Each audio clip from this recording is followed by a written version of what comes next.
Hey, Jimmie Jack here. Hey, I wanted to talk to you a little bit about our halibut that we have here in Alaska. We are privileged to be in one of the places that have the largest halibut in the world here in Alaska, specifically Cook Inlet and the Gulf of Alaska. So halibut are a cold water fish, and they're found pretty much anywhere from California up the Northwest up here to Alaska and even in Canada. Halibut is one of the fish that we fish for consistently. We usually start in late May and fish all the way through the end of our season in September. The halibut actually is a flounder. The big ones are the females, and they are the breeders. The smaller ones are the males. Females will release like thousands and thousands of eggs, and they float around and they grow up from little tiny creatures to very large. The largest Pacific halibut caught on a rod and reel up to date with the IGFA all tackle record is 459 pounds. And the biggest one that we have had caught here at Jimmie Jack's is a 345 pound monster. You can see it back up here on the wall behind me. And that fish was caught by John Collis, and it was pretty sure is the largest fish in the last 20 years in the Cook Inlet area. But the interesting thing about halibut, they are brown. They basically sit in the mud, gravelly mud, and they kind of blend in. And so that way predators, when they're smaller, can't even see them. You would probably, if you were down there looking for them, you probably wouldn't even notice them. And they have two eyes on the top of the brown side, and they have no eyes on the bottom, on the white side. And so what happens is, as they're young, they start normal with both eyes on either side, like any other fish. They're born that way.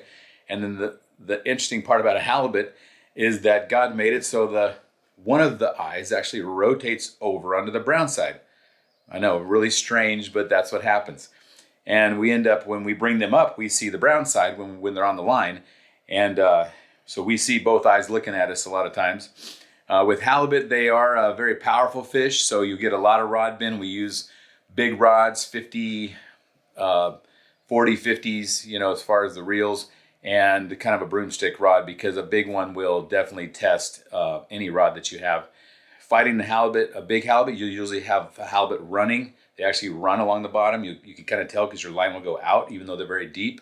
And then they'll also pull a lot of line on a big halibut. We use a lot of circle hooks for halibut. You can use J hooks where you're going to set the hook, but with the circle hooks, we just kind of wait till they get the bite, and we just slowly reel, and that sets that circle hook into their mouth really solid. But the halibut is a really powerful fish, and when we bring them on board, if they are big, we usually will harpoon them if they're very large, because that just takes the pressure off the angler's line. They get up close, we harpoon them on a line, and then we'll cleat that off. Sometimes if the halibut was really large and he was running, he's usually not going to break that line, but he could rip it out of himself, and so we'll even throw a buoy. That would be a really large fish. Most of the time we're just cleating it off, pulling them in, and then a large one we will use a 410 slug with a snake charmer rifle. We basically, not a rifle, but a snake charmer gun. We have to use that, put the halibut down, because it's very dangerous. If we bring one of those big ones on board, it can actually break legs, and it has never happened, but I'm sure that a halibut could do that, because one time, a long time ago, we fished in an 18-foot boat when we were fishing off of Cook Inlet quite a bit on our own for halibut, and I brought in a 50-pounder, and it smashed a reel up against the console of the boat and just blew it up. And I'm sure if it would have hit my knee, it could have blown that up too. But those things are powerful. They're just one of those fish that doesn't stop flopping when it hits the deck, so you want to watch out.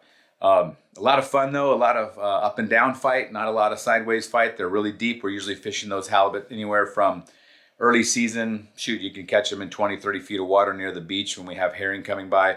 Towards late season, we're out to up to 250 feet of water. And we don't like to use electric reels. We like people to crank and fight them.